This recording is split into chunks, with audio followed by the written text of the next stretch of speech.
हर 3 साल में भारत के 4 पवित्र शहरों में घूमते हुए आयोजित होने वाला कुंभ मेला सिर्फ एक त्योहार नहीं है, ये एक तीर्थ यात्रा है। लाखों लोगों द्वारा अपने पिछले पापों को धोने और आध्यात्मिक मुक्ति प्राप्त करने के लिए की जाने वाली आस्था की यात्रा। यहाँ लोग अपने जीवन की नई शुरुआत करने के लिए आते हैं। कुंभ मेला के केंद्र में पवित्र भूगोल और ब्रह्मांडीय संरेखण की शक्ति में प्राचीन विश्वास है। ऐसा माना जाता है कि विशिष्ट खगोलीय विन्यास के दौरान इन पवित्र स्थलों पर नदियां शक्तिशाली दैवीय ऊर्जा से भर जाती हैं। लाखों लोग शुद्ध और ईश्वर से घनिष्ठ संबंध की तलाश में इन पवित्र जल में स्नान करने के लिए इकट्ठा होते हैं। यह पर्व हर 12 साल में एक बार आयोजित होता है और लाखों श्रद्धालुओं को आकर्षित करता है। यह पर्व न केवल धार्मिक महत्व रखता है, बल्कि यह भारतीय संस्कृति और परंपराओं का प्रतीक भी है। कहानी की शुरुआत समुद्र मंथन से होती है, जो ब्रह्मांडीय सागर का महाकाव्य मंथन है। यह मंथन देवताओं और असुरों के बीच अमृता के अमृत की खोज के लिए हुआ था।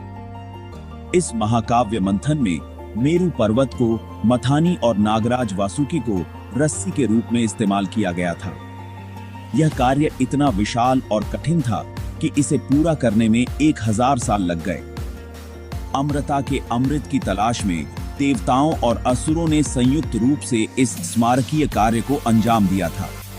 यह मंथन न केवल शारीरिक बल्कि मानसिक और आध्यात्मिक शक्ति की भी परीक्षा थी।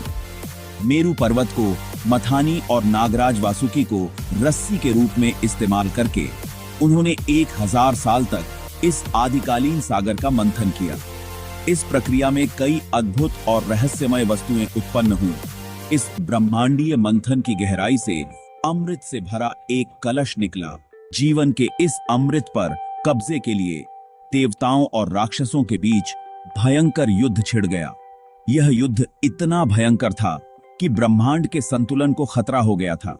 ब्रह्मांड के रक्षक भगवान विष्णु ने एक आकर्षक अप्सरा मोहिनी का रूप धारण कर हस्तक्षेप किया।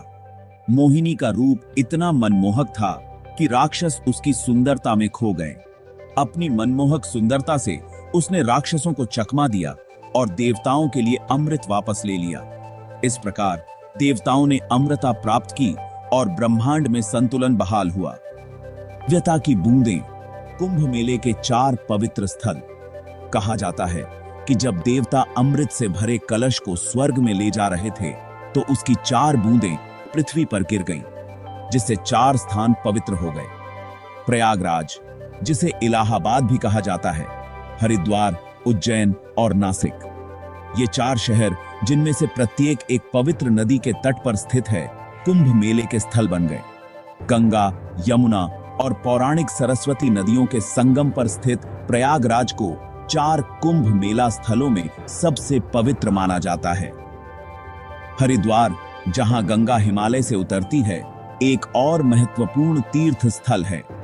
शिप्रा नदी के तट पर स्थित उज्जैन भगवान शिव के साथ अपने जुड़ाव के लिए प्रसिद्ध है।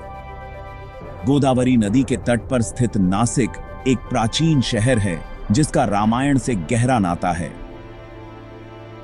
कुंभ मेला 12 साल के चक्र में मनाया जाता है, जो एक लय है जो आकाशीय पिंडों की गति से जटिल रूप से जुड़ी होती है। यह चक्र न केवल धार्मिक महत्व रखता है, बल्कि खगोलीय घटनाओं के साथ भी गहराई से जुड़ा हुआ है। एक लय जो आकाशीय पिंडों की गति से जटिल रूप से जुड़ी होती है। प्राचीन भारतीय खगोलविदों ने इस खगोलीय नृत्य का अवलोकन किया और इसे गणना की। उन्होंने पाया कि बृहस्पति और सूर्य की स्थिति इस आयोजन के समय को निर्धारित करती है। यह खगोलीय नृत्य, जिसे प्राचीन भारतीय खगोलविदों द्वारा देखा और गणना की जाती थी, इस भव्य आयोजन के समय को निर्धारित करता है। उनके द्वारा की गई गणनाओं ने यह सुनिश्चित किया कि कुंभ मेला सही समय पर आयोजित हो।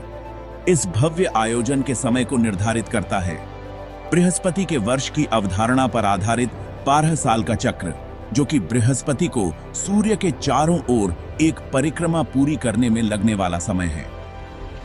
12 साल का चक्र बृहस्पति के वर्ष की अवधारणा पर आधारित है, जो कि बृहस्पति को सूर्य के चारों ओर एक परिक्रमा पूरी करने में लगने वाला समय है। यह खगोलीय घटना हिंदू ज्योतिष में महत्वपूर्ण मानी जाती है, जो कि बृहस्पति को सूर्य के चारों ओर एक परिक्रमा पूरी करने में लगने वाला समय है।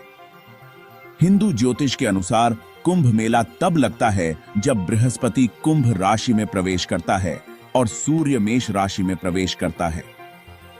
ऐसा माना जाता है कि यह विशिष्ट संरेखण एक अत्यधिक शुभ समय बनाता है, जो पवित्र नदियों की आध्यात्मिक शक्ति को बढ़ाता है। कुंभ मेले के सही समय और स्थान का निर्धारण जटिल ज्योतिषीय गणनाओं द्वारा किया जाता है, जिसका सावधानी पूर्वक पालन हिंदू पुजारी और ज्योतिषी सदियों से करते आ रहे हैं। इन गणनाओं में ग्रहों की स्थिति, नक्षत्रों की चाल और अन्य खगोलीय घटनाओं का ध्यान रखा जाता है, जिसका सावधानी पूर्वक पालन हिंदू पुजारी और ज्योतिषी सदियों से करते आ रहे हैं। इस प्रकार कुंभ मेला न केवल एक धार्मिक आयोजन है, बल्कि यह खगोलीय ज्ञान और ज्योतिषीय गणनाओं का एक अद्वितीय संगम भी है, जो इसे और भी विशेष बनाता है। कुंभ मेला के दौरान पवित्र नदियों में स्नान करने की क्रिया का हिंदुओं के लिए गहरा आध्यात्मिक महत्व है। ऐसा माना जाता है कि यह पापों को धोता है, आत्मा को शुद्ध करता है और जन्म और मृत्यु के चक्र को तोड़ता है। कुंभ मेला आध्यात्मिक नवीनता, आत्मनिरीक्षण और आत्म खोज का समय है। त्यागी साधुओं से लेकर आम गृहस्थों तक जीवन के सभी वर्गों के तीर्थयात्री आध्यात्मिक सांत्वना, आशीर्वाद और ईश्वर के साथ घनिष्ठ संबंध की तलाश में कुंभ में एकत्रित होते हैं।